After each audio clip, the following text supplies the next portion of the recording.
Hello kids, today we are going to learn 9th standard subject science 2 chapter number 7 energy flow and ecosystem. In the last video we learned about food chain, food web and energy transport is a one-way transport. But in this video we will learn nutrition is a cyclic process and biogeochemical cycle. So organisms need nutrition for their growth. We study with the biogeochemical cycle. Means organisms को उनके growth के लिए nutrition की ज़रूरत पड़ती है. तो अब हम इसके बारे में बायोजियोकेमिकल साइकिल के अकॉर्डिंग हम इसके बारे में स्टडी करेंगे कि कैसे न्यूट्रिशन ग्रोथ के लिए इम्पॉर्टेंट है. So through the energy flow in an ecosystem is one way. The flow of nutrition is cyclic. Energy flow जो इकोसिस्टम में एनर्जी फ्लो है वो वन वे है. जैसे कि हमने लास्ट वीडियो में पढ़ा था कि सनलाइट से जो एनर्जी रिलीज होती है वो अगेन सनलाइट तक नहीं जाती है. So energy flow is an a one way transport. But flow of nutrition is a cyclic. जो न्यूट्रिशन का साइकिल है वो साइक्लिक प्रोसेस है. Biotic to abiotic, abiotic to biotic, ऐसे साइक्लिक प्रोसेस में होता है. So all organism need nutrition for their growth. Study the various component in the figure given along and explain the biogeochemical cycle. So as you can see in the image, hydrosphere means, first you can see the image, hydrosphere means related to water, atmosphere means related to air, and lithosphere means land. So the cyclic flow of nutrition within an ecosystem, it's called a biogeochemical cycle. जो cyclic flow होता है nutritions का ecosystem में उसे ही हम biogeochemical cycle कहते हैं.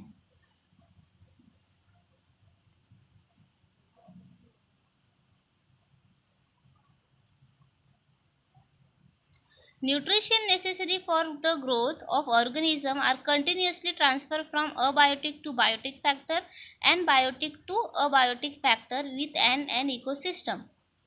Growth के लिए न्यूट्रिशन इम्पॉर्टेंट है और ये प्रोसेस कंटिन्यू होता है. Biotic to abiotic and abiotic to biotic.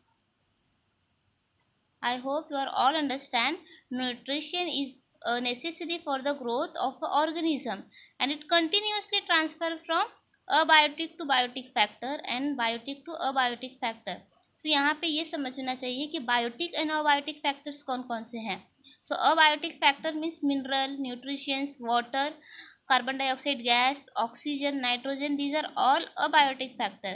और biotic factors, यहाँ पे biotic factors iron, phosphorus, calcium, ये सारे बायोटिक फैक्टर्स हैं.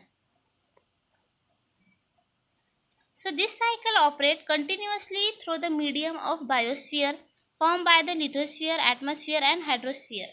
मतलब ये साइकिल कंटिन्यूअसली किसके अकॉर्डिंग होता है? Lithosphere, atmosphere and hydrosphere. So 6th standard में आप लोगों ने पढ़ा होगा कि lithosphere, atmosphere and hydrosphere combine together and it form a biosphere. मतलब ये तीनों का जो साइक्लिक प्रोसेस है, लिथोस्फीयर, एटमॉस्फेयर एंड हाइड्रोस्फीयर, ये पूरा क्या है? बायोस्फीयर है.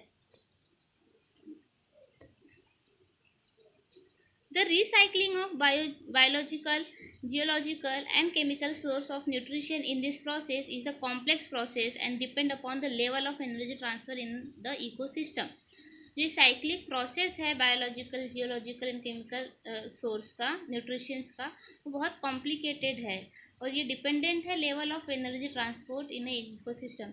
मतलब इकोसिस्टम में जो एनर्जी ट्रांसफ़र का जो लेवल है उसके ऊपर डिपेंडेंट है ये न्यूट्रिशन का साइकिल, जो बहुत कॉम्प्लिकेटेड है. So there are 2 types of biogeochemical cycle. First gaseous cycle and second sedimentary cycle. Gaseous cycle means all the gases included in the cycle and sedimentary related to soil and land. So gaseous cycle, first point, an accumulation of a main abiotic gaseous nutrition material is found in the earth atmosphere मतलब जितने भी gaseous न्यूट्रिशियंस हैं वो earth surface में पाए जाते हैं, earth surface पे मिलते हैं, अर्थ एटमॉस्फेयर पे मिलते हैं, जैसे कि including nitrogen, oxygen, carbon dioxide, water vapour etcetera.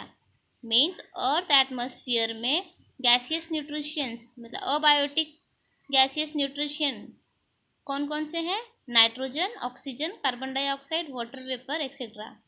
और sedimentary cycle, an accumulation of a main abiotic nutrition material is found in soil, sediments and sedimentary rocks etc. of the earth। मतलब जो main abiotic nutrition material है वो soil में मिलते हैं। तो ऐसे कौन से मेन अबायोटिक न्यूट्रिशन मटेरियल है? Iron, calcium, phosphorus. So iron, calcium, phosphorus, these are all abiotic nutrition which is found in the soil. And oxygen, carbon dioxide gas, nitrogen, water vapor which is found in a earth atmosphere and it is in the gaseous cycle. So ये concept ऐसे याद रखो, types of biogeochemical cycle. So first point gaseous cycle का क्या है? Main abiotic nutrition cycle, main abiotic gaseous nutrition material found in earth atmosphere. कहाँ मिलते हैं ये मेन अबायोटिक गैसियस न्यूट्रिशन? अर्थ एटमॉस्फेयर में। कौन कौन से हैं वो? So oxygen, carbon dioxide gas, water vapour, nitrogen. Second point याद रखने के लिए sedimentary cycle. So main abiotic nutrition material is found in the soil. Sedimentary आया means related to the soil. So soil में मेन अबायोटिक मटेरियल्स मिलेंगे। तो वैसे कौन से main abiotic material nutrients material हैं? सो आयरन, कैल्शियम, फास्फोरस, ये सारे मेन अबायोटिक न्यूट्रिशंस मटेरियल हैं जो सॉइल में मिलते हैं और जो हेल्प करते हैं बायोजियोकेमिकल साइकिल को।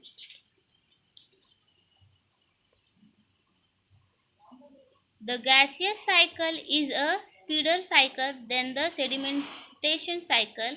For example, if carbon dioxide has accumulated in an area, it is quickly dispersed with the winds of absorbed by the plant. Means gaseous cycle बहुत ज़्यादा स्पीड में रहते हैं, स्पीड में स्प्रेड होते हैं as compare to sedimentation cycle. जैसे कि कार्बन डाइऑक्साइड गैस किसी भी एरिया में बहुत जल्दी स्प्रेड हो जाएगा और वो प्लांट उसे एब्जॉर्ब कर सकते हैं। Climate change and human activity seriously affect the speed, intensity and equilibrium of this cycle. Hence, various aspects of the cycle are extensively studied nowadays. मतलब जो भी स्पीड ऑफ साइकिल्स है, कितने कौन से साइकिल्स हैं? Gaseous cycle and sedimentation cycle. So इन्हें affect कौन करता है?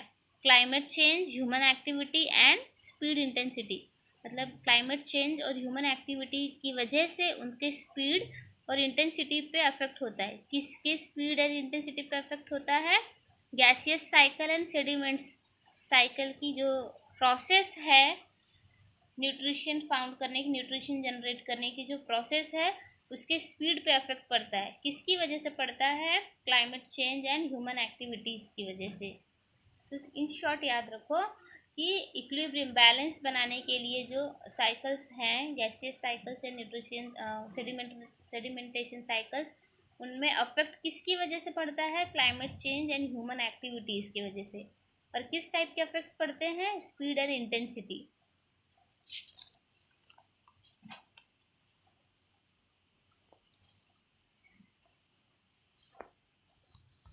Now do you know the cycle of gaseous and sedimentary cycle cannot be completely separated from each other। हम gaseous cycle and sediment cycle को एक दूसरे से अलग नहीं कर सकते। So for example, nitrogen is present in the form of gas in the atmosphere and in the form of compound like nitrogen dioxide in the soil and sediment similarly. Carbon occur in a biotic form mainly in coal, granite, diamond, limestone, etc. in the earth crust and in form of carbon dioxide gas in the atmosphere. Generally, carbon is present in the plant and animals for much shorter duration than it is in a coal। मतलब gaseous cycle and sedimentary cycles को हम separate नहीं कर सकते एक दूसरे से। जैसे कि नाइट्रोजन गैस प्रेजेंट है एटमॉस्फेयर में, सो नाइट्रोजन कंपाउंड प्रेजेंट है सॉइल में, so same carbon compounds, carbon dioxide gas present है इन द एटमोसफियर, अपने सराउंडिंग में. So carbon compounds like coal, granite, diamonds etcetera are found in the earth crust. मतलब ये दोनों gaseous and sedimentary cycles दोनों एक दूसरे को रिलेट करके अर्थ पर प्रेजेंट है. जैसे कि नाइट्रोजन एटमॉस्फेयर में है, सो नाइट्रोजन कंपाउंड सॉइल में है. सो इसी कार्बन कंपाउंड सॉइल में, अर्थ क्रस्ट में फाउंड होता है. So carbon dioxide gas atmosphere में प्रेजेंट है. So we can't separate from each other.